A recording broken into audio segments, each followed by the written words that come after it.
Right, right. Good evening. How's that for a surprise, no? Yeah, that picture was 13 years ago, I think, 13 years ago. Kung mapagkakatiwalaan mo yung Facebook about those things, this thing popped up on my memories feed, and yeah, it's from 13 years ago. If I'm not mistaken, nandun ako sa Kabayan Beach Resort, and we were having our sort of annual team building activity. Yeah. Sa Comelec na ako niyan. Hello. Hey, Cheryl. Wala ka pa nito doon. Uh, so that's a very long time ago. No? So 13 years ago. So 13 years ago would be 2010, right? 2010. I think katatapos lang ng automated elections nito. So yeah, we were all taking a break. And the funny thing is about this picture, right? So ganyan lang itsura niyan, 'di ba? Kung hindi niyo nakikita, sa baba niyan, magang-maga yung paa ko. Kasi meron akong ano, I had developed, I think they call it a cellulitis, sa paa. And it developed, I think, around just after my birthday, February.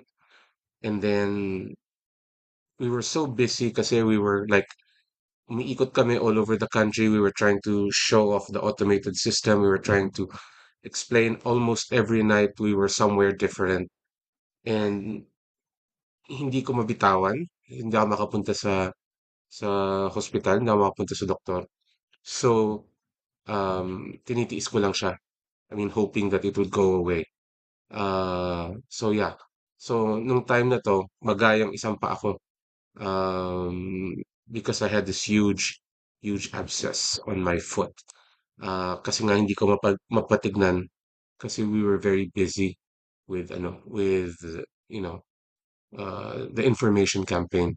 Yun yung time na talagang ano kami, unang bugso yan ng ano eh, ng automation. Ang tagline namin nun was iba na ngayon. IBA, iba na ngayon, no? And IBA stood for It's Better Automated. Oh, 'di ba? Very hopeful pa kami nun. Anyway, so this was 13 years ago. And I again, like I said, it just popped up on my feed, and I thought I'd want to share it with you. Kasi, well, wala lang. I find it funny. Mm, sabi ni user 609, huwag nyo lang dayaan ang mga Duterte. Bakit pare? Natalo na ba ang mga Duterte? Oh, ba't mo ngayon sinasabi na dadayain ng Duterte? Kayo talaga, pag nandito kayo sa channel ko, kalma lang kayo. Kasi, dito sasagot ako, ha? So, chill lang, chill. Uusap-usap lang tayo dito at pag-uusapan natin yung mga bagong developments sa Comelec ngayon. Okay? Alright. Ah,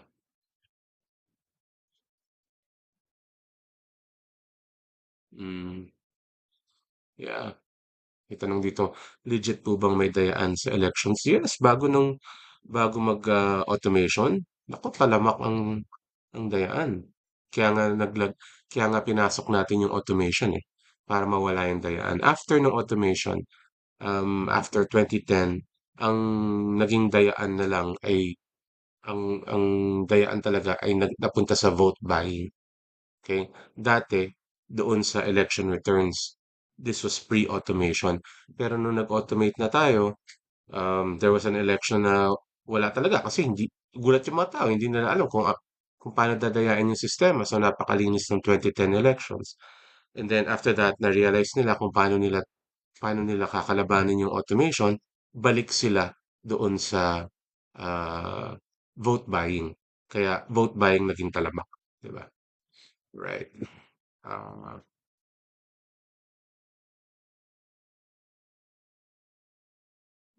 so ano na? Talo na kaagad tayo sa tanungan. Ang dami ng tanong eh. Sige, tanong na tayo sa tanungan. Okay. May tanong po ako, bakit nakatakbo o nakafile si Kibuloy ng COC na may kaso, di ba bawal ang may kaso? Hindi po bawal ang may kaso. Okay lang po tumakbo ang may kaso. Ang bawal ay yung tumakbo ka na meron kang conviction by final judgment. Conviction by final judgment means nahatulan ka na all the way up to the Supreme Court. Ibig sabihin na nagkasuhan ka, nahatulan ka, tapos kung talo ka, nag-appeal ka, tapos natalo ka ulit sa appeal at nagdesisyon ng Korte Suprema, tama na, tapos na ang kaso, ito na yung final decision, yun. Only at that point, madi-disqualify ka. Pero kung kaso lang yan, pending lang yan, kahit na sabihin pa natin the evidence of guilt is strong, ika nga, makakatakbo ka pa rin. Bakit? Kasi kahit na the evidence of guilt is strong, meron ka pa rin constitutional presumption of innocence. 'Di ba? Sabi nila, innocent until proven guilty.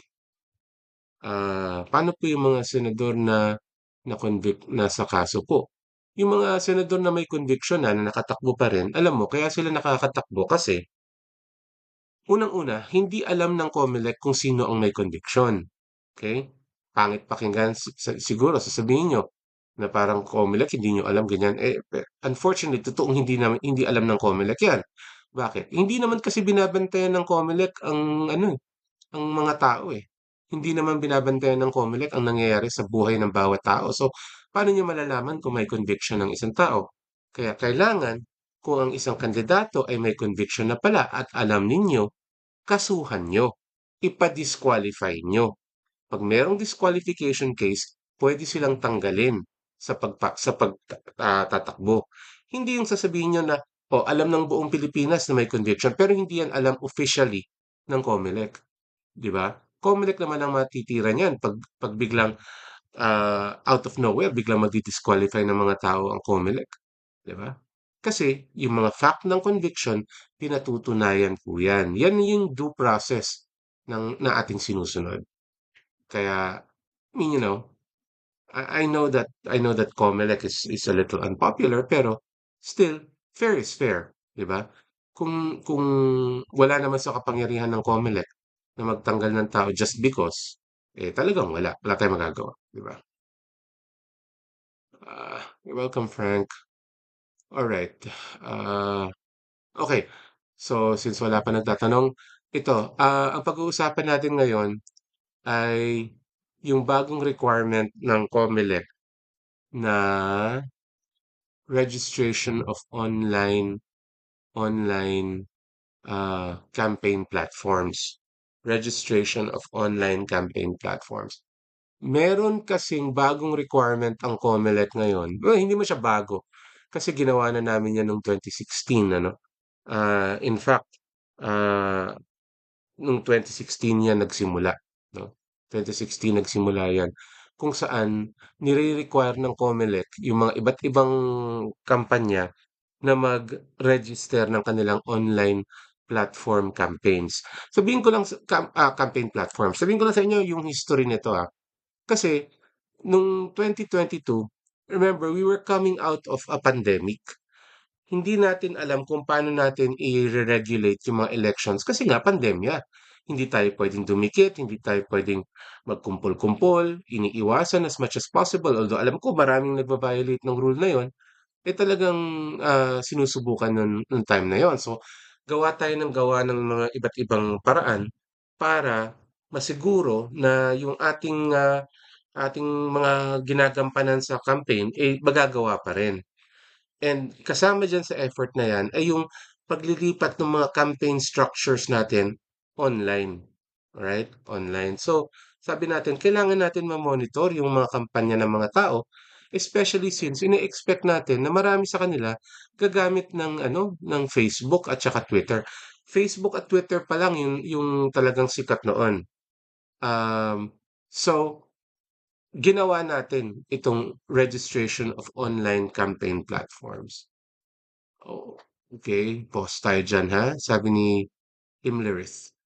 Good evening. If a former president after his term ran for VP and won during tenure, president died, then he becomes president. Yes, kasi hindi siya na-re-elect. Remember, ang pagbabawal sa Constitution is re-election. Okay? 6-year term with no re-election. Okay? Doon sa dinescribe mo na situation, ang nangyari, he ran for VP, so VP siya. So, nung namatay yung presidente at naging presidente siya, hindi siya naging presidente by re-election, naging presidente siya by operation of the succession laws, which means hindi niya kasalanan. So, naging president siyang panibago. So, pwede yun. Okay? Okay? Current year, pakishare mo yung live ha if you find that answer helped you. Okay? Alright. So, balik tayo dun sa kwento ng online campaign platforms. Ngayon, so, naisip, again, as I said, no, Facebook at TikTok lang ang talagang tinutuunan natin ng pansin nun. Kasi hindi pa natin nakakapa yung TikTok masyado. So, nung time na yon yung TikTok, this was around 2021, ano? Around that time, parang ang tagal na, grabe. But around that time, 2 years ago, 3 years ago, ang TikTok, ang pananaw ng tao sa TikTok, puro sayawan lang. Yung mga cringe na sayawan. Nandiyan pa rin naman sila. Pero medyo lumawak na yung scope ng mga content sa TikTok ngayon. Which is good, which is really good, no, to be honest. So anyway, so ang napag-isipan natin nun was let's ask the different campaigns to register their online platforms para alam alam natin kung ano yung babantayan natin. Ang idea nun kasi was kasabayan ng idea ng COMELEC na for the first time isasama sa scope ng pamamahala ng COMELEC ang social media. Okay? Pasukin din natin yung kwento na yan. Okay, meron kang media, di ba? Media, ano yan? Dyaryo, TV, etc. Dyaryo, TV, radyo. Ang tawag dyan ay broadcast media. So sabi ng COMELEC, oh, broadcast media. Bakit sila tinawag na broadcast media? Tinawag silang broadcast media because of the broadcast. Ibig sabihin, isang source sa marami mapupunta. Broadcast. Okay? Malawak na pagkakast. So, sabi natin, di ba ganyan din ang social media? Ang social media is a form of broadcast also. Kasi sa isang maliit na source, dito halimbawa sa kwarto ko, pwede ako magpadala ng mensahe sabay-sabay sa milyon-milyong tao. So, sabi namin, by that definition, ang social media is a broadcasting medium also. Aha! So, kung broadcasting medium ang social media, pwede nating i-regulate sa COMELEC. So, yun ang ginawa ng COMELEC. Ni-regulate natin yung social media as a form of campaigning. Right? Pero nilagyan natin ng firewall yan. I-regulate natin ang social media only as a form of campaigning but not as a form of free expression. So naglagay kami ng firewall. Sabi namin, lahat ng activities dito na patungkol sa ginagamit nyo yung social media for campaigning purposes, yan, mariregulate natin yan. Pero the rest, the other side of the firewall, yung paggamit ng social media for your personal expression, hindi natin gagalawin. Okay? So, kung meron kang firewall na magdi-delineate kung saan ka pwede mag-regulate, ang sunod na tanong, paano mo malalaman kung ano ang i-aano mo, kung anong i-regulate mo? Hi, Invoker. Alright. Ano ngayon ang basis mo? So sabi natin, sabi ng COMELEC, or more specifically, yung EID noon, sabi namin, gawin nating self-declaration. Self-declaration of an online platform as a campaign mechanism. Sabi natin. Sabi ng EID nun, gawin natin, let's require from the different campaigns na sila mismo ang magsabi kung aling mga online platforms ang gagamitin nila for campaigning. That way, walang magrereklamo na mali yung treatment natin kasi sila mismo nagsabi, eh.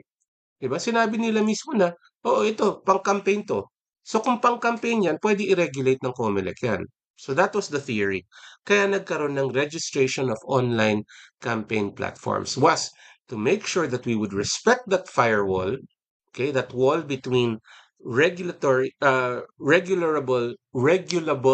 activity online and non-regulable activity online. Okay? You with me so far, guys? Okay. So, hmm, balikan kita diyan, Karantier. Share mo muna yung live. Chos. Anyway, so, ginawa yon nung 2022. Ngayon, daming nagreklamo. One specific lawyer in particular really took issue with it. Si Attorney Marañon. Um, the idea, of course, yung mga pag-iingay ng mga lawyers was para matakot ang COMELEC to ano no, to taking back the resolution, to taking back the new orders that we were making. Pero sabi naman namin, and we were supported by the Commission and Bank, na hindi, teka, we have ano no, we have confidence in these mechanisms that we ano prescribe. So sige lang, let them complain. Kung magka-problema, di complain sila. Okay. Eh kaso mo walang nag-complain. In fact, when they realized na hindi natitinag ang COMELEC, they all pretty much quieted down, and they just started complying. And so after the 2022 elections, now comes the 2025, COMELEC is continuing with the practice, which is good. It's good. It's good. Okay. Ang problema, ang problema is that now may mga dagdag. Parang feeling ko lumawak ng konti yung scope. And we can talk about that later. Thank you, Karantir. Thank you very much. Dahil dyan, sasagutin natin yun. What's your personal take on the rapid increase in the number of members of HOR, attorney? Um, the rapid increase in the number of members of the House of Representatives reflects the increase in the number of legislative districts then, 'di ba? So yun ang sa akin, yun ang relevant na point. Sintomas yung pagdami ng miyembro ng House of Representatives doon sa isang sitwasyon na ang sa tingin ko yun ang problematic. Dumadami yung mga legislative districts.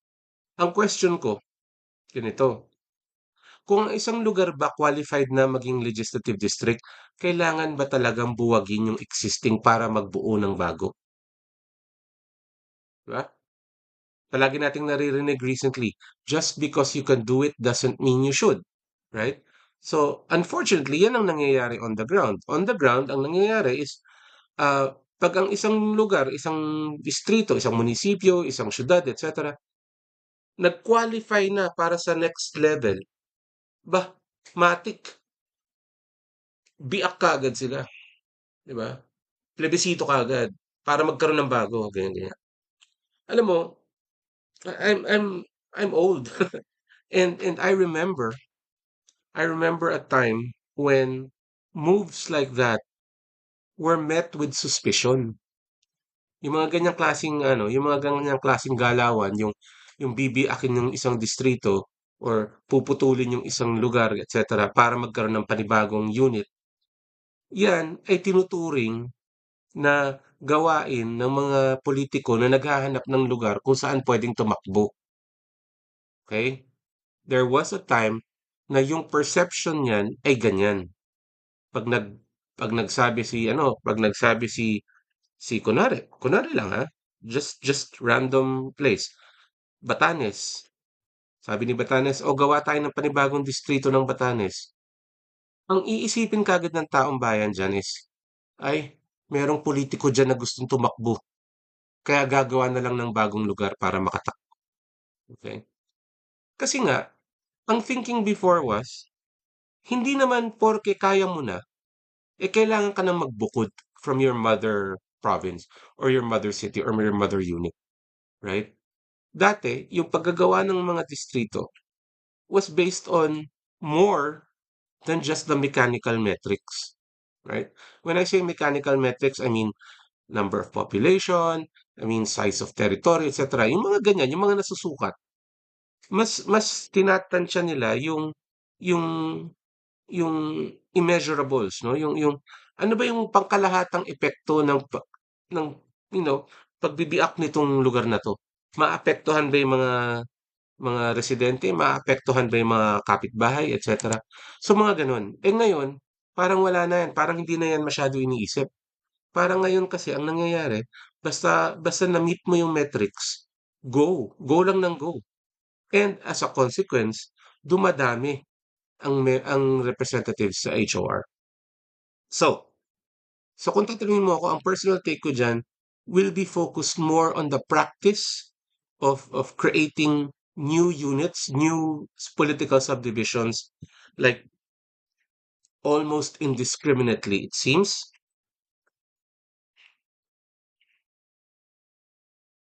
rather than the fact na dumadami ang congressman.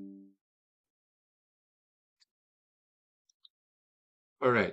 Uh, Alyssa is asking, Alyssa, what's the prevailing rule regarding the second placer rule? Is it the vice who will assume or the second place? Is what's called gerrymandering, isn't it? Okay. Sige. Yung gerrymandering, I think Alyssa is referring to yung kinikwento ko yung nagbibiak-biak. Not exactly. Okay, sa Amerika kasi, they can redraw the districts, no? So for example, yung isang distrito, pwede nilang pagsamasamahin yung iba't ibang mga baryo para magkaroon ng isang distrito. Yung pagre-rearrange ng mga baryo sa loob ng isang distrito, yun yung tinatawag na gerrymandering. Ang ginagawa nila, chine-check nila yung ano, yung population statistics para makita nila, dito maraming Democrats, dito maraming Republicans. Sige, basagin natin 'yan para yung mga Democrats diyan mahati between two districts. So wala ngayon silang majority. So yun ang tinatawag na gerrymandering. Okay? Alyssa, what's the prevailing rule regarding that? Depends. It depends kung ano ang dahilan nung pagkakatanggal nung dinidecode mo, 'di ba? So kung yung natanggal siya kasi na-disqualify siya, then and then ano din yan, depende rin yan kung kailan siya natanggal. So kung nakapag-assume na siya ng office at natanggal siya, na-disqualify siya, then ang papalit sa kanya yung nasa order of succession. So kung governor yan, natatanggal siya, ang papalit sa kanya yung vice governor. Okay? So hindi yung second placer. Okay? Yung second placer, I believe, nangyayari lang yan pag nadi-declare void ab initio yung candidacy nung tinanggal. Kung void ab initio yung candidacy nung tinanggal, that means lahat ng botong natanggap niya stray votes. So ibig sabihin kung stray votes lahat ng natanggap nung pinakamaraming nakuha, then it's the second highest number of votes, valid votes that gets proclaimed. Okay? All right. Okay, sige. So, I hope that's clear, Alyssa. Uh, Thank you, Caramel Macchiato.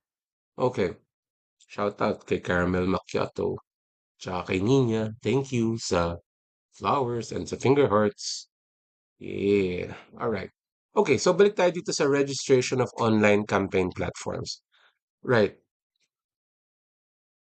Thank you, Beyonce. Okay, okay. Okay, ganito yan. So nandiyan na tayo. Meron na ngayong pagpaparegister ng online campaign platforms. Ano-ano ba yung mga tinutukoy na online campaign platforms na yan? Yan yung mga social media accounts, mga Facebook page, mga dedicated website, mga podcast katulad nito, vlogs, etc. Yung mga, basically yung mga ginagawa natin online para maglabas ng saloobin natin. Pero, pero, kailangan ginagamit para sa kampanya. Okay? Ibig sabihin, ginagamit to promote the election of a candidate or the defeat of another candidate, right? Basta for campaign purposes, right? Campaign purposes. So, in-identify ng rules ng COMELEC yung tatlong klase ng online platforms na kailangan i-register. Yung social media platforms ng candidates, Category 1, yung social media platforms Category 2 ng political parties, okay? Or coalitions. And then, yung social media campaigns ng mga campaign team. Alright? Bakit magkakaiba yan? Yung candidate kasi, yun yung personal na tao. So, kunyari, tumatakbo si Rastaman. Okay? So, lahat ng social media accounts na hawak ni Rastaman, na si Rastaman mismo ang nagpo-post, na si Rastaman ang nagko-control, kailangan niyang i-register. Ngayon, sabihin natin si Rastaman may partido. Sabihin natin si Rastaman ay nominado ng Partido Bakat. Okay? So, lahat ng social media accounts ng Partido Bakat na siyang nagno-nominate kay Rastaman, kailangan mag-register din ng kanyang mga social media sites. And pangatlo, kung si Rastaman merong campaign team, meron siyang grupo ng mga volunteers na talagang gustong tumulong sa kanya at gusto siyang manalo, yan yung tinatawag na campaign team. Okay? And yung campaign team has to register its own set of social media accounts. Okay? Hi, RB.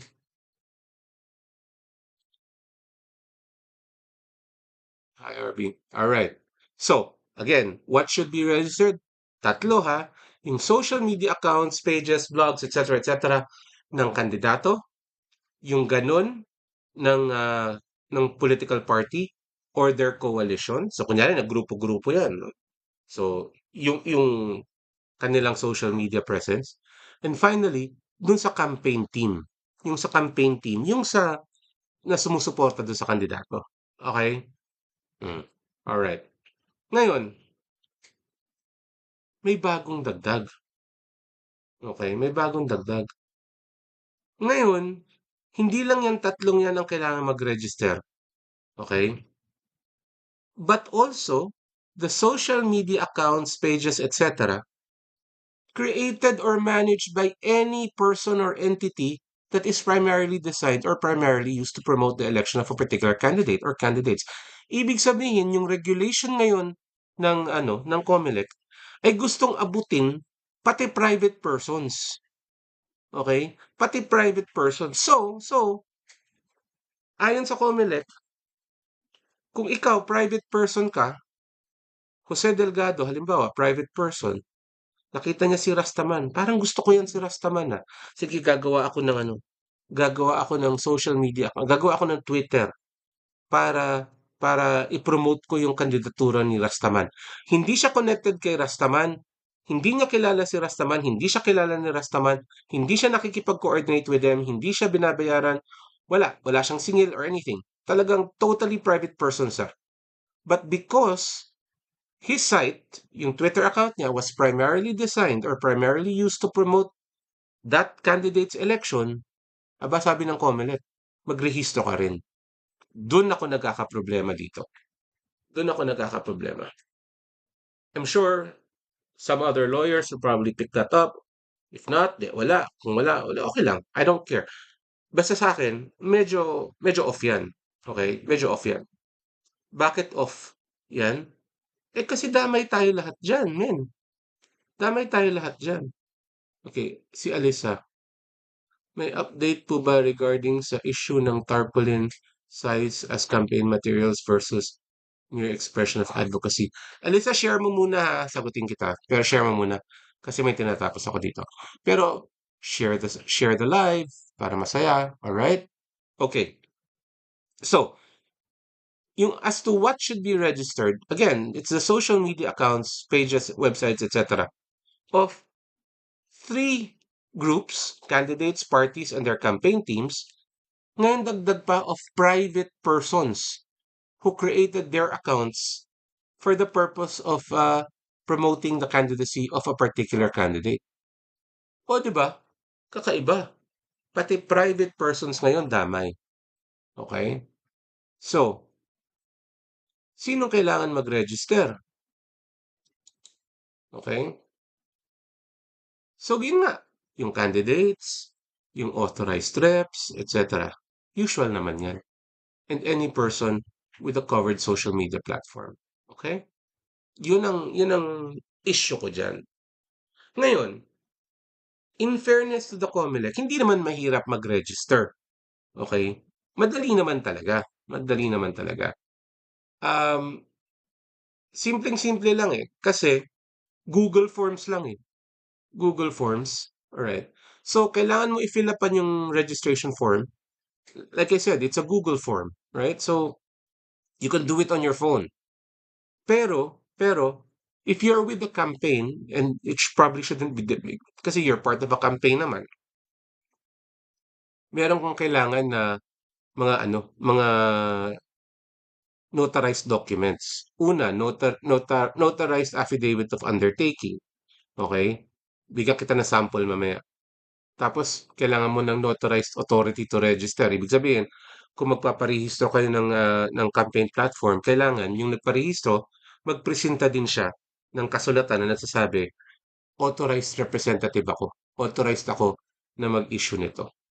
And then, of course, yung valid ID. Valid ID nung kandidato, nung authorized rep, nung presidente ng political party, and then yung campaign manager. Okay. Medyo komplikado yan in the sense na parang maraming documentary requirements. Pero kung titingnan nyo, all those documents really do is just prove that you have the right to register what it is you're registering. So, hindi siya masyado mahirap. It's just that, medyo mauti. And again, lahat yan dapat naka-attach doon sa Google form na i-fill upan mo. Okay? So, Google form. And yes, Google form talaga. Okay? Siyempre, may deadline yan. Ang deadline yan is within 30 days from the filing of COCs or December 13.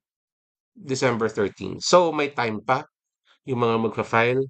Uh, I suggest you get your stuff together. You identify kung anong platforms ang gagamitin nyo for campaign. You identify um, kung ano yung mga social media outlets na gagamitin ninyo. Okay, normally what you want to show or what you want to submit are the URLs, no? O yung Universal Resource Locator nung online asset mo. So for example, si Rastaman, meron siyang Twitter account.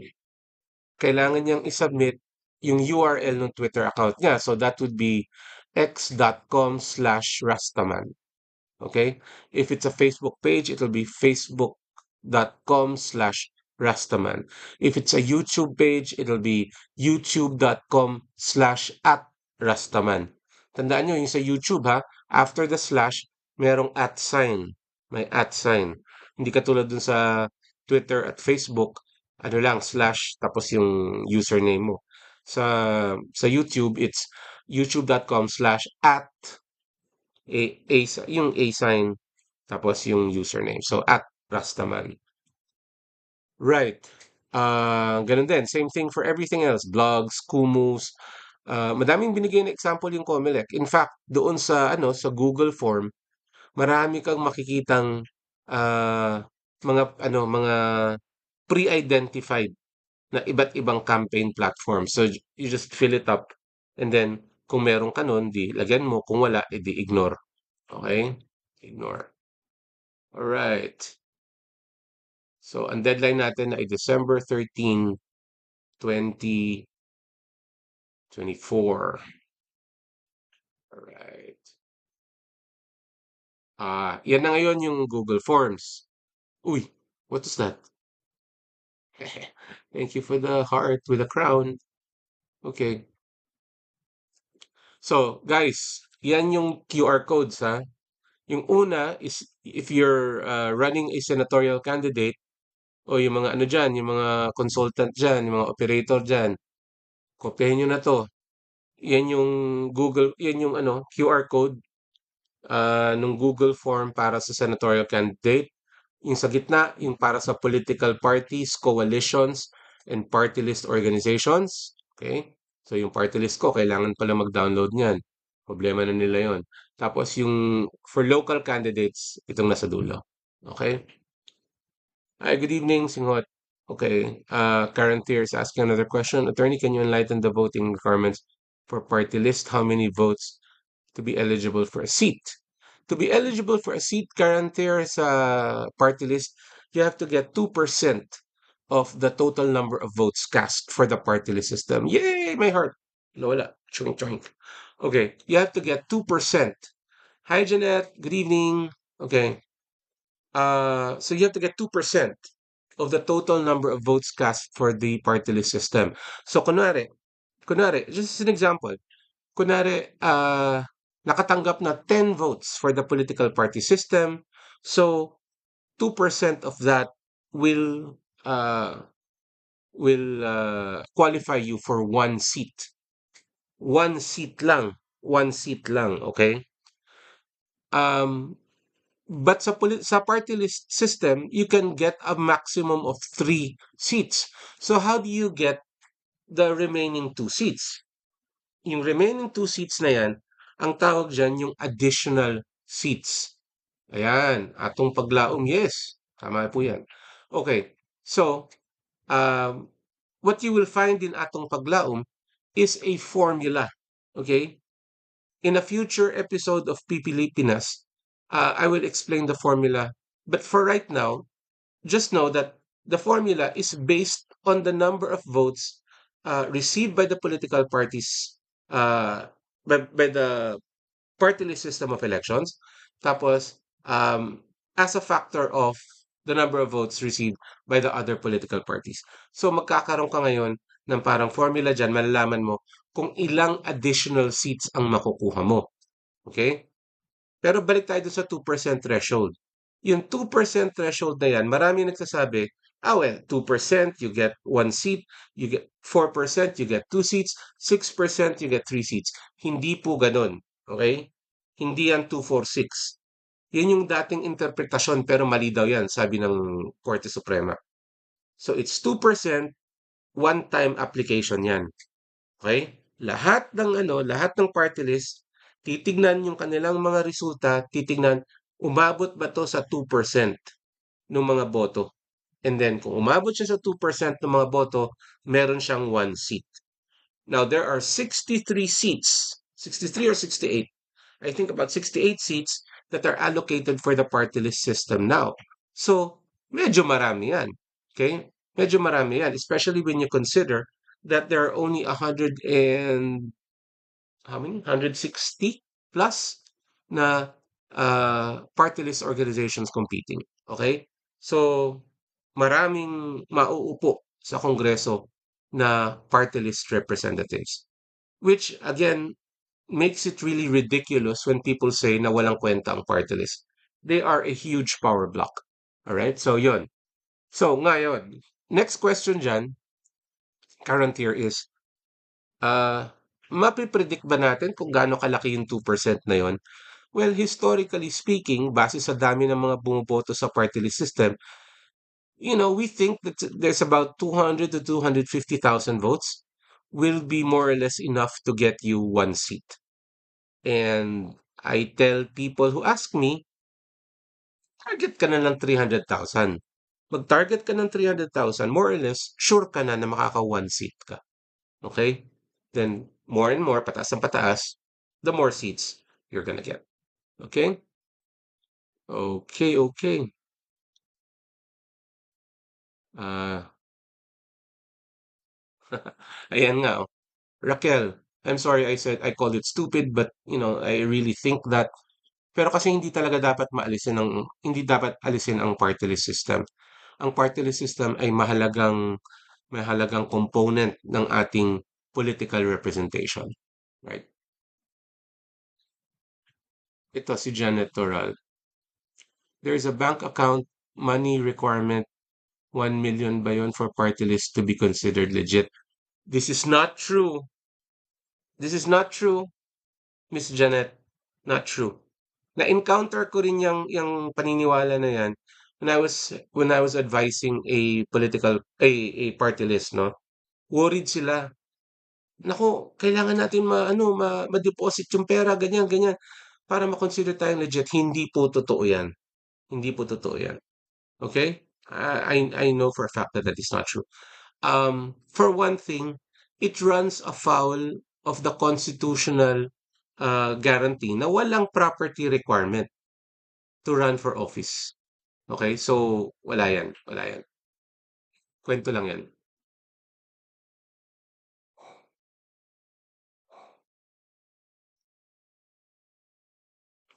Alphabetical pa rin po ba sa parties? Hindi na po. Kaya nga last December 18, nagkaroon ng raffle. Nagkaroon ng raffle. Ha, well, I don't know about that kung nasa checklist siya last year, but wala siya. Wala po yan. Wala yan. Okay. So, yung alphabetical, hindi po siya alphabetical. Kaya nga tayo nag-raffle nung, nung, sorry, October 18, not December 18. Nag-raffle tayo ng October 18 at ang nangyari diyan ay nagbunot-bunot tayo kung sino-sino yung mga i-assign sa mga iba't ibang number. Okay? So, yun.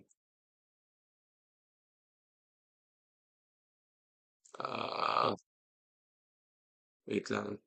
Si Raquel Gonzalez nakakadismaya lang po kasi nag-vote ng party list sa nangyari ngayon sa Kongreso. Well, alam mo, masasabi din naman natin yan sa mga district representatives eh. Wala namang monopoly ang mga party list sa mga nangyayari na questionable siguro, sabihin natin, sa Kongreso. Kasi yung iba namang nagsasalita diyan, yung ibang bumubuga naman diyan, eh mga district representatives naman talaga 'yan. So, walang tulak kabigin, pareho lang, 'di ba? Nasa quality talaga po 'yan ng representative. Nasa quality ng representative. Okay. Your personal take on revising the Constitution. Yeah, number one, I'm not against constitutional amendment. Um, Pero yung revising the qualifications, for what purpose kung dadagdagan mo? Disagree po ako diyan. Disagree ako diyan. What your take on a nominee na need not be a member of the... Oh yes! Legal po yan, Ma'am Alisa. Legal po yan. Yung sinasabi niyo na, okay, last sagot muna natin to ha, kasi marami pa tayong di-discuss. Pero yung sinasabi niyo na hindi siya member ng sector na nire-represent niya, yan po ay nag-a-apply lamang doon sa mga sectoral representative. Dalawa po kasing kategorya ng political party ng participants sa party list system. Una, yung sectoral representative. Ito yung mga representante na kumakatawan sa mga marginalized or underrepresented. So, sa urban poor, sa kababaihan, sa kabataan, sa mahihirap, sa jeepney driver, etc., etc. For those kinds of political parties, no, for those kinds of groups, kailangan either miyembro ka nung community na yon, kung sabihin driver ka talaga ng jeep, or operator ka talaga, or talagang mahirap ka, or meron kang tangible connection sa sektor na yon. Ano ibig sabihin? Halimbawa, halimbawa, lumaki ka, lumaki ka, yung tatay mo halimbawa mekaniko, okay? Ikaw nag-aral ka sa kolehiyo, naging something else ka, naging doktor ka, whatever. Pero nung lumalaki ka, exposed ka sa buhay ng mga mekaniko. Alam na alam mo yung pinagdadaanan ng mga mekaniko. So meron kang tangible connection sa mga mekaniko. Therefore, 'pag ikaw nagtayo ka ng party list ng mga mekaniko, papasa ka. Kasi meron kang tangible connection doon sa community na yon. Although ikaw technically hindi ka mekaniko, the fact na meron kang koneksyon, meron kang kaalaman tungkol sa grupo na yon, pwede kang maging representante nila. Okay? The second category of group na pwedeng sumali sa party list system ay political parties, period. Political party, period. Okay? Hindi kailangan na kumakatawan sa marginalized or underrepresented political party. Basta lang, kung ikaw ay political party na tumatakbo sa party list, hindi ka pwedeng magpatakbo ng regular na kandidato. Okay? So, dalawa. So, yun yung sinasabi mo, Alisa, na hindi kailangan maging miyembro ng sektor para maging party list rep. Okay. Last question to ha, from RD. Pwede po ba magpapalit-palit ng party list sector ang kada eleksyon ang isang PL congressman? Um, kung sectoral representative siya, hindi. Kasi yung inapplyan niya ay nakatali dun sa sektor na kinakatawan niya. So hindi ka pwedeng kumakatawan ng driver ngayon at kinabukasan fisherman. Kasi kikwestiyonin ka ng COMELEC yan. Paano ka nagka-connection sa fisherman kung kamakailan lang ay nagre-represent ka ng mga mekaniko? Di ba? So malabo yan. Yung political party naman, since hindi siya nakatali sa isang sektor, pwede niyang sabihin kung sino yung gusto niyang katawanin. Okay? Pwede niyang sabihin kung sinong gusto niyang katawanin. Alright. So, balik tayo dito sa online campaign platform registration. Okay? Online campaign platform regulation. Okay. Alright. Ito ngayon yung affidavit of undertaking. Alright? Basahin ko sa inyo kung ano nakasulat ha. So, unang-una, syempre, yung pagpapakilala ay yung pangalan ng kandidato of legal age, Filipino, with residence at yung kanyang address. Okay? After having been sworn in accordance with law, hereby depose and state. That's formula language. Ganyan talagang ang lengguwahe ng mga affidavit. So, ito yung kanyang assertions. Number one, the candidate, so yung gumagawa ng affidavit, and their official digital or social media campaign manager shall not misuse social media, artificial intelligence, and internet technology for disinformation or misinformation against any party or the electoral process, the COMELEC, and the Philippine election system. Okay? And the social media campaigns of the candidate in connection with the May 12, 2025 national and local elections and BARM parliamentary elections shall not be funded or used by any foreign entity to influence and intervene in the Philippine elections and COMELEC affairs. Yan yung sinasabing undertaking. Okay? Undertaking. Okay, so let's break that down. Yung unang provision, yung candidate shall not employ misinformation or disinformation. Yan yung kasabay ng ng thrust ng COMELEC na labanan ang fake news. Okay? Tama naman na ginagawa ng COMELEC yan. Dapat naman talagang labanan ang fake news. Kasi ang fake news talagang nakakasira yan. Kasi basically ang ginagawa ng fake news ay nililin lang niya yung taong bayan. So yung taong bayan, pag nagdesisyon, mali ang basihan. Di ba? So kunyari kayo, naglalakad kayo sa mahabang koridor. Okay? Yung dulo ng koridor, pwede kang kumaliwa, pwede kang kumanan. Okay? Yung isang direksyon doon, palabas. Yung isang direksyon, papunta sa impyerno halimbawa. Oh. Ngayon, habang naglalakad kang ganyan, kino-convince ka nung mga nakikita mo na kumaliwa ka.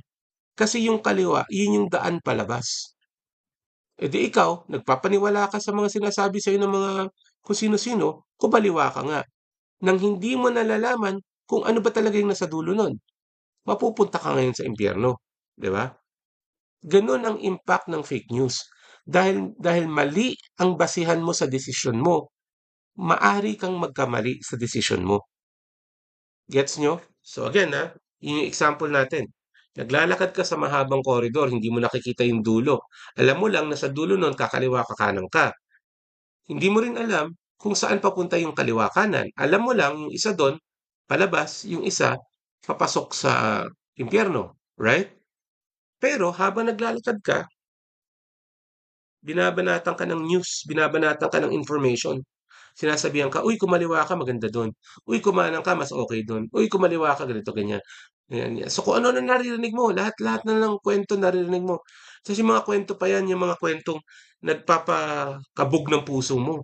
Di ba? Talagang nakaapektuhan ka, nagagalit ka, natutuwa ka, kinikilig ka. Lahat ng feelings na ganyan na makikita mo sa mga fake news na makikita natin ngayon. At dahil dyan, kasi nga hindi mo nakikita yung dulo eh. Magdedesisyon ka ngayon, kaliwa o kanan. O, kung puro fake information ang natatanggap mo, maaring magdesisyon ka alinsunod sa gusto nilang desisyonan mo. O kaya sumunod ka sa sinasabi nila, bigla kang kumaliwa. O hindi mo alam, papunta pa lang impyerno yun. So nadali ka ng fake news, nadali ka ng misinformation. Yun ang dahilan kung bakit napakahalagang labanan ang misinformation at disinformation. Okay? Pero hindi lang yan ang inaway ng COMELEC dito. Nilagay pa ng COMELEC dito, will not misuse social media for misinformation and disinformation. Hindi rin gagamit ng artificial intelligence. Okay? Presumably for the same purpose. Okay? Bakit? Kasi nakikita ng COMELEC ngayon, ang daming naglalabasan na AI. Mga deep fake, mga soft fake, etc. All of which will do the same thing as misinformation.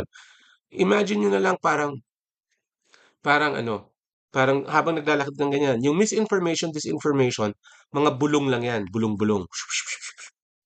Pero pag may naglagay ng projector sa harapan mo at pinakita sa'yo, o ito makikita mo sa kaliwa, ganyan. O, di ba, parang virtual walkthrough. Yan, AI yan. Okay? Kasi mas convincing yan. Di ba? Mas madaling malinlang sa AI. So, nilagay din ng COMELEC yung AI dito. Okay? And yung catch-all, internet technology in general. Okay. All right. So, that's the most important part of that first clause. But there's another important part of that first clause, no?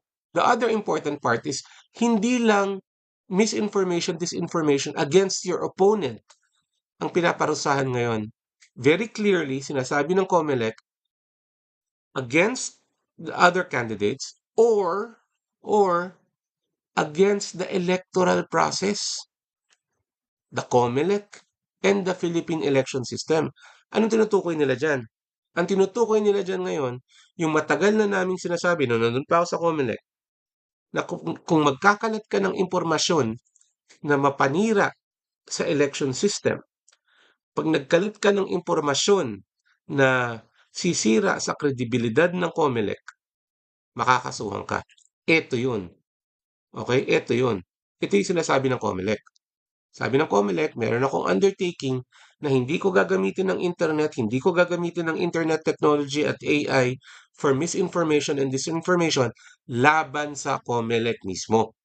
Okay? So, hopefully, matakot ang mga tao kasi kakasuhan nga naman talaga sila.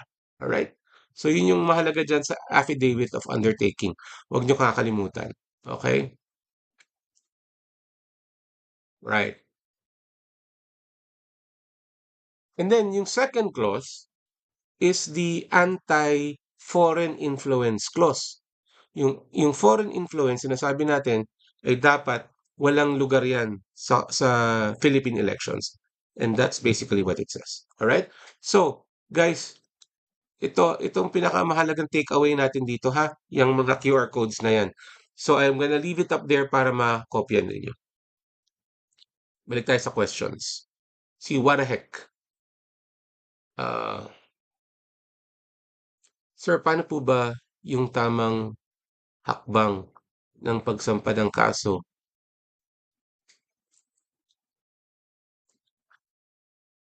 Kaso laban sa answer.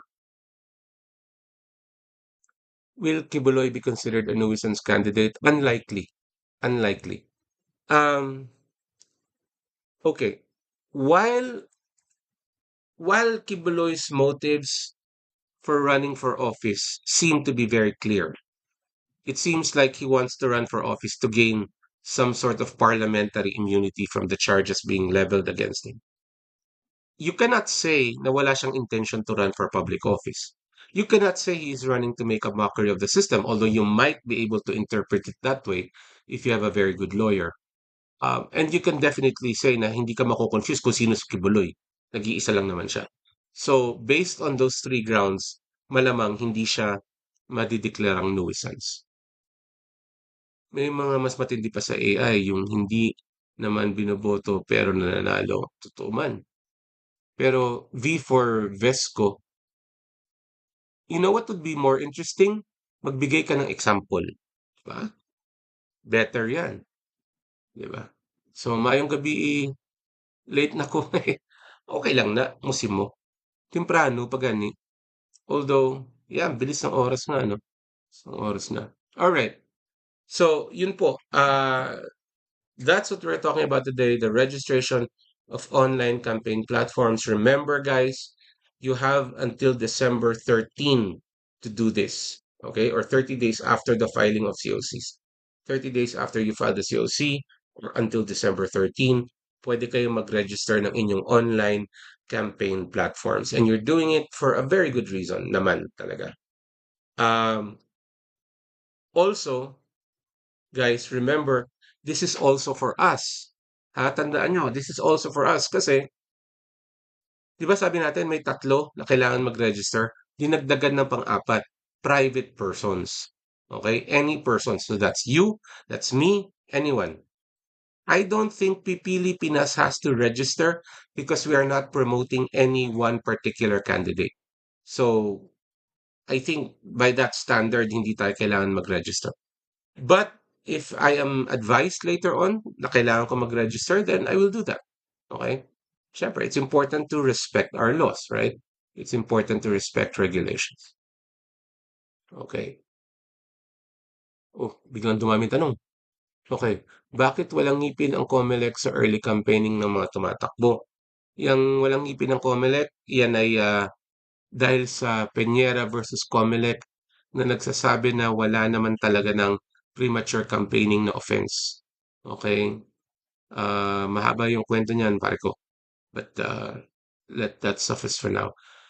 Why does the law allow jailed persons to run for office when they can't perform if they win? Um, si Janet naman, no? Ang hirap magtanong. Okay, okay. You see, when you run for public office, what the law wants is for you to represent the interests of your voters, right? And ultimately, syempre, of the entire electorate. Wag lang yung voters mo. But primarily, to represent the interest of your voters. Now, historically speaking, you don't have to be anywhere specific in order to do that. You can be anywhere in order to do that. So if you're in jail, think of it as being work from home. So, um, dahil dyan, nakakatakbo yung mga wala pang final judgment against them. Even though walang bail, kailangan silang nakapiit in the meantime, nakakatakbo pa rin sila. Diba? Kasi nga, yun, parang work from home yan, bale. Raquel Gonzalez, may online voting po ba ang mga OFW? They announced plans for online voting. Unfortunately, yung huling balita ko dyan sa online voting, kay maingay parang sumablay ata yung kanilang mock elections. So I don't know if they're pushing through with it. Makikibalita ako. Tingnan natin kung matutuloy pa rin yan. Pero they had problems when they were doing the mock elections. Dapat gumawa ng batas na ano to? I-abolish na ang Korte Congress na lang. Kala mo Korte sila. Galit si user 667. Hello, Kuya Mark.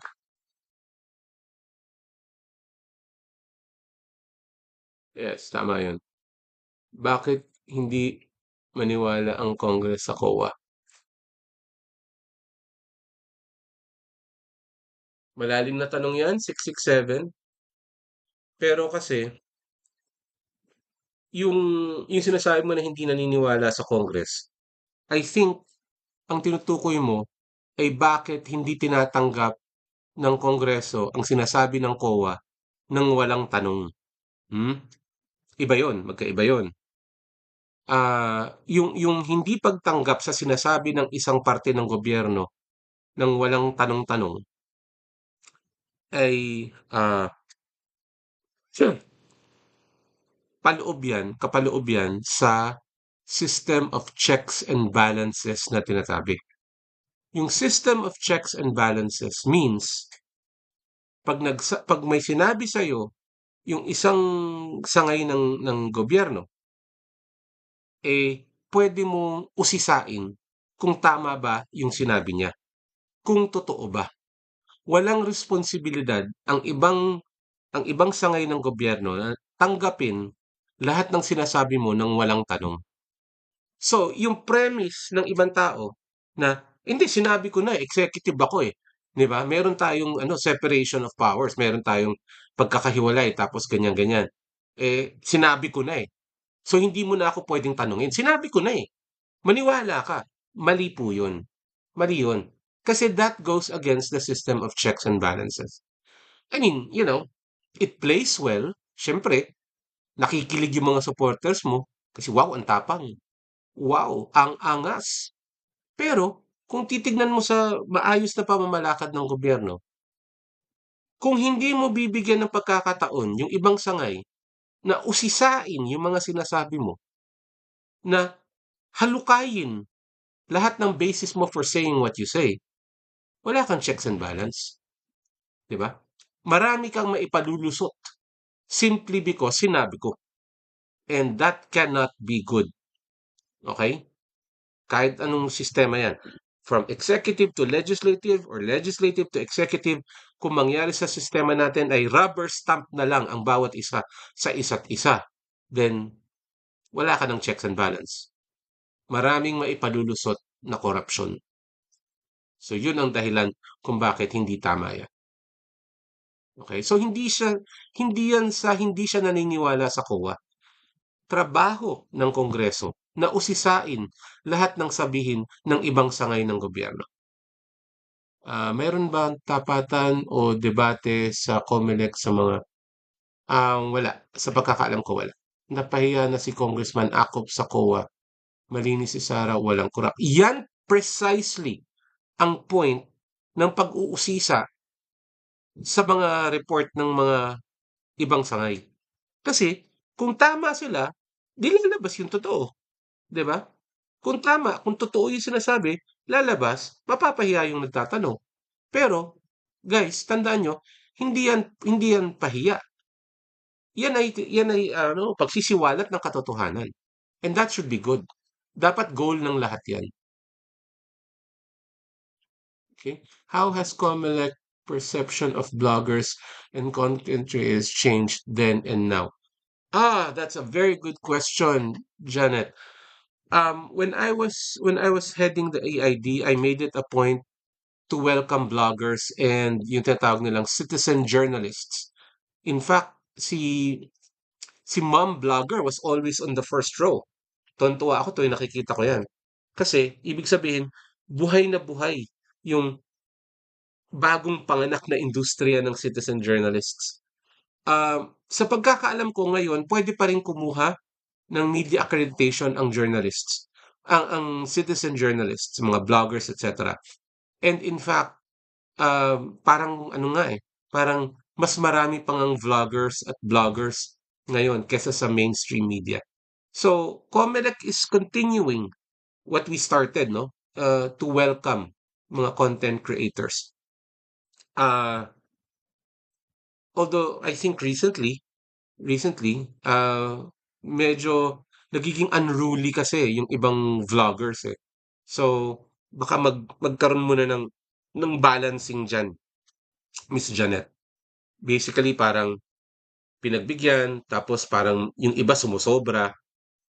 So maghihigpit ulit ang COMELEC and magkakaroon ng give and take hanggang sa mag-settle siya to a final equilibrium. Medyo malayo pa tayo diyan. Ngayon, nakikiramdaman pa lang yung mga vloggers and citizen journalists on the one hand and COMELEC bilang regulatory body on the other hand. But the process is ongoing. So, very hopeful ako na in the future, steady na yan. Equilibrium na yan. Hindi po ba early campaign ang ipalabas ang mukha nila sa TV, billboard, etc. kahit wala naman silang product? Yes, early campaigning po yan, pero kadikit sa question mo, no, hindi po yan against the law. Okay? It's early campaigning, definitely, wag tayong maglokohan, pero it is not in violation of any law. Okay? Hindi po. Okay. Tapos inabolish ni BBM ang Presidential Anti-Corruption Commission ni PRRD. It means, that means nothing. Kasi marami namang mga ahensya ang gobyerno na tumitingin sa korupsyon. Hindi naman 'yan eksklusibong teritoryo ng Anti-Corruption Commission. Okay? In fact, may mga eksperto na nagsasabi na yung mga ganyang special commissions na yan ay hindi naman talaga very productive. Okay? So, I don't know. I would suspend judgment. Tingnan natin kung maganda ba yung resulta nung ginawa ni BBM. Why won't Congress contempt Sarah given that she continued to refuse to attend hearings? Karapatan ng Kongreso mag-issue ng contempt citation. Karapatan din nila ang huwag mag-issue ng contempt citation. It's likely na hindi nila kinokontempt si Sarah out of respect for her position. Attorney, totoo bang bawal mag-post mga government employees kung sino iboboto nila at hindi? Hindi ako naniniwala dyan. Sabi ng civil service, there's nothing in the civil service that removes a civil servant's right to exercise political rights. Ibig sabihin, karapatan mo na mag-express ng iyong political preferences. Ang ipinagbabawal, okay, ang ipinagbabawal ay yung mamimilit ka na yung mga subordinates mo ay sundin yung iboboto mo. Okay?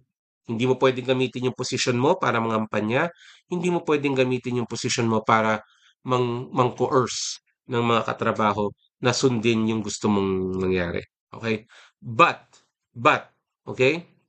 Guys, be very careful. Consult your agency's social media use policy. Okay?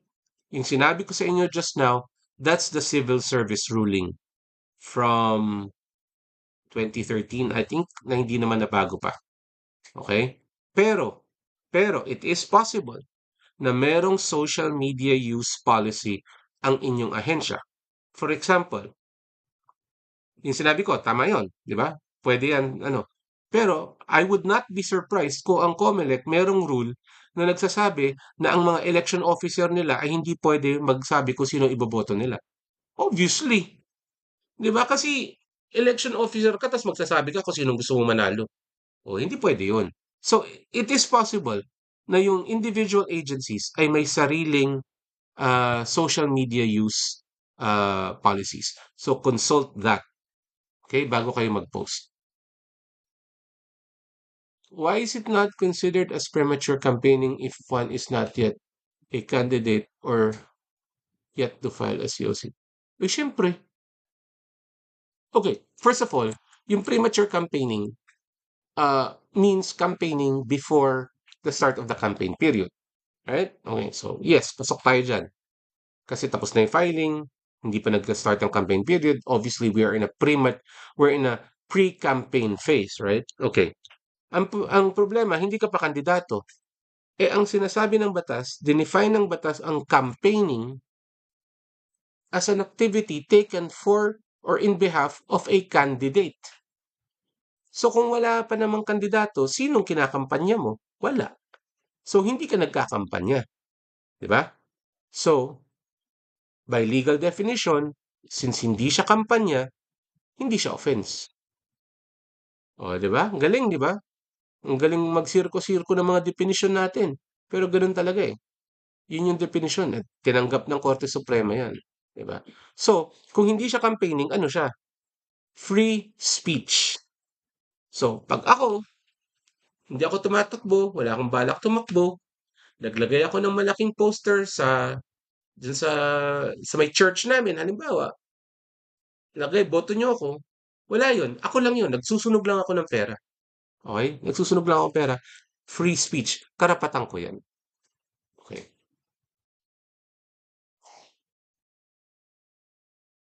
The online registration of SOCMED includes influencer staff. Yes, Miss Janet. Kung you're working for a campaign as an influencer, yes, you will be required to register. Oh, and by the way, yung registration ha, kung isa ka dun sa mga identified na kailangan magparehistro at hindi ka nagparehistro, guys, padadalang ka ng show cause order. Bakit? Kasi dahil ito ay part ng mga resolution ng COMELEC, pag sinuway mo 'to, yan ay election offense. Okay? So, may mga karampatang penalties yan, etc., etc. But yun ang bottom line. So, kung ikaw ay isa sa mga dapat magparehistro dito at hindi mo ginawa, padadalang ka ng show cause order ng COMELEC. What constitutes partisan political activity for civil service employees? Partisan, okay, for a civil service employee, hindi naman bawal ang partisan political activity. Okay? Partisan political activity only means kumakampi ka sa isang panig, okay, over others, right? So, you can announce your preference, you can say, ito iboboto ko, ito gusto ko, magaling to, ganyan, ganyan. That's partisan political activity. What you cannot apply to partisan political activity is using the resources of your office, which are government resources. You cannot use your position to coerce your subordinates to do as you want them to do. Hindi ka pwedeng mang-impluwensya ng ibang tao. Yan ang prohibited na aspects ng partisan political activity. Okay. Paano mahuhuli ng COMELEC ang vote buying through electronic cashless transaction like GCash, Maya, etc.? Sa pagkakaalam ko, walang paraan ng COMELEC para gawin yan. Walang paraan ng COMELEC para gawin yan. But we'll talk about that with a later episode, ha? Yung electronic and cashless. Yung next full episode natin will be about vote buying. So stay tuned for that, Luna. Okay.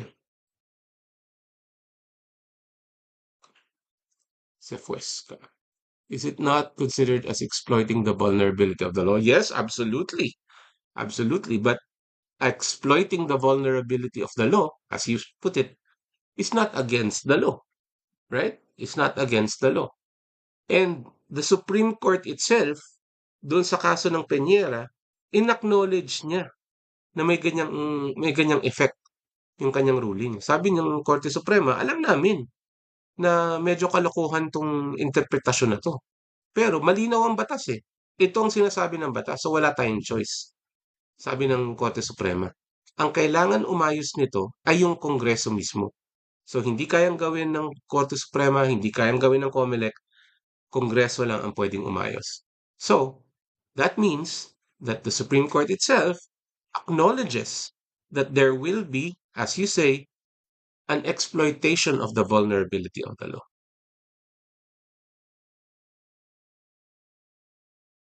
Qualified po ba tumakbo sa politika ang isang Chinese na naging Filipino through naturalization? May mga posisyon na pwede naman. Are paid commenters considered influencers? Okay, that's a little tricky, Janet, pero I would say no. Kasi commenters lang naman eh. kumo-comment ka lang naman sa mga existing na social media posts. Ang kailangan mag-register ay yung social media platform na kinokomentuhan mo. Pero kung ikaw, commenter ka, you're not generating new content on your own. So that should excuse you. Sa LGU po, as job order, hanggat walang word na vote for or do not vote for, okay lang. Hindi po. Ke may vote, ke wala. Ke may word na vote for o wala. It's the same. It's still campaigning.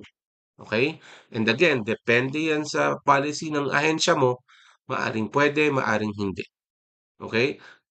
I'd not be surprised, I wouldn't be surprised kung sa LGU, ipagbabawal yan nung mayor. Kasi siyempre, ang mayor is a partisan political player. Oh, 'di ba? Tapos ikaw, job for hire ka lang. Malamang sa hindi, pagbabawalan ka niyan, 'di ba? Wala ka namang I think very minimal ang civil service protections, lalo na ng mga job order.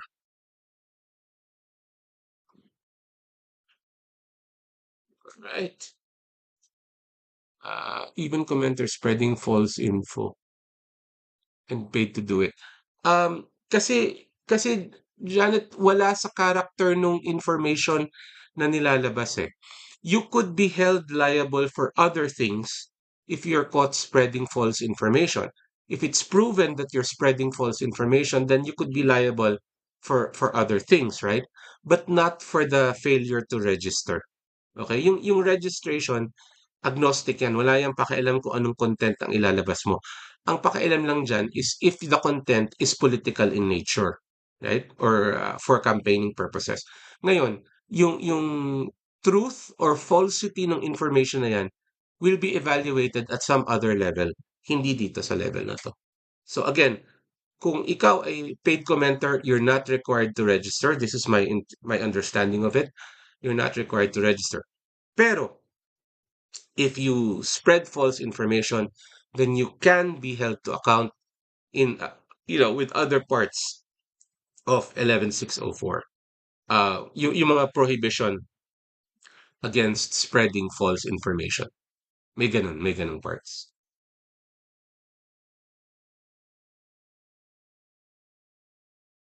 Yeah. All right. Okay, okay, okay.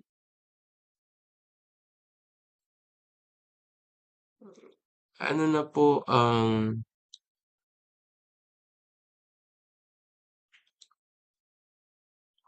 ano na po ang take ng COMELEC sa political dynasty? Ang dami na kasi pinapamana. Wala pa ring official position ng COMELEC against dynasties kasi ang COMELEC po ay enforcer lang ng batas and wala namang batas laban sa dinastiya maliban sa SK. Okay? Naniniwala po ba kayong mas mabilis resulta ngayon kaysa last election? Um,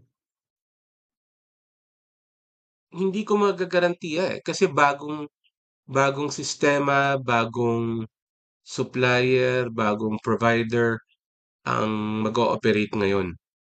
So hindi ko alam kung anong kakayanan nila, right? And hindi pa naman natin nakikita, wala pa namang demo 'yan eh. Or wala pang ano ba, previous experience na pwede nating tignan. Walang track record. Hindi katulad nung nakaraang taon, nung nakaraang eleksyon, ano 'yan, pabilis ng pabilis ang resulta. Kaya napakatulin na nung 2022. Ngayon, all of a sudden back to zero tayo. Malalaman natin kung mabilis pa talaga sila. Sir, gaulan da gyapon. Mabalik pa kuno sa Kristino gani daw nag-ano lang bala, daw nag-umpok lang bala siya sa sa mainland. So nagbalik ko siya. Ambot pero ginot na subong di ginot na liwat. Di ambot.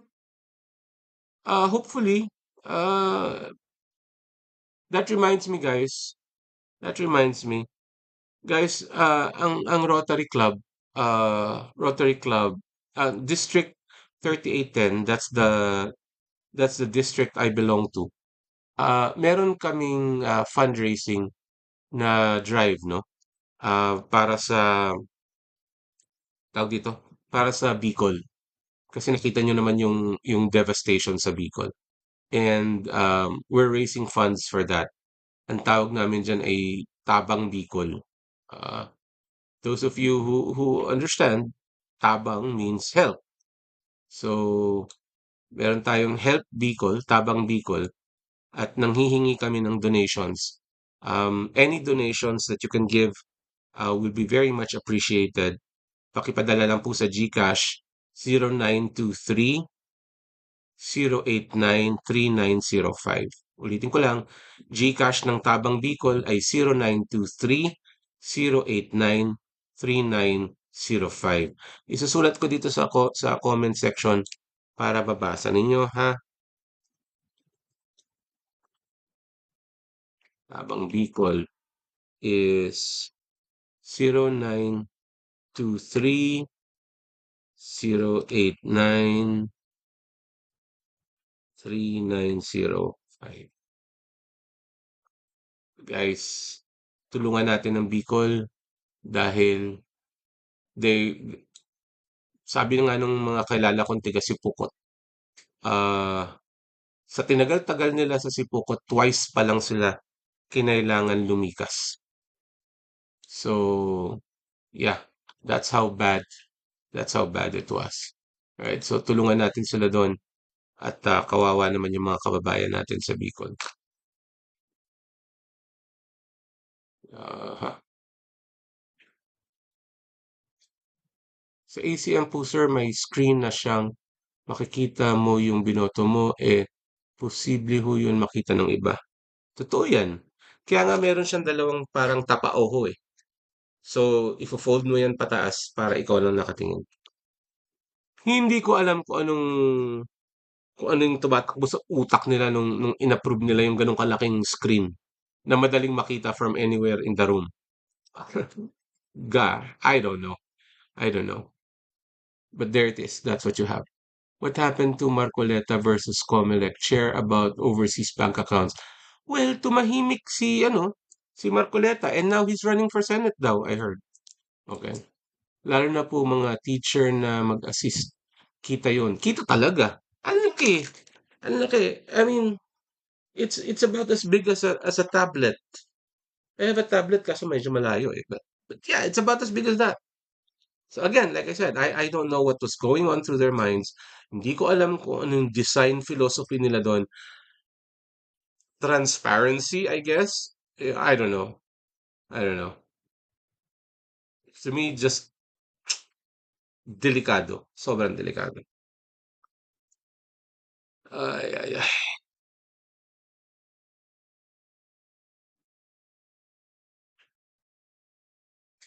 Ayan, so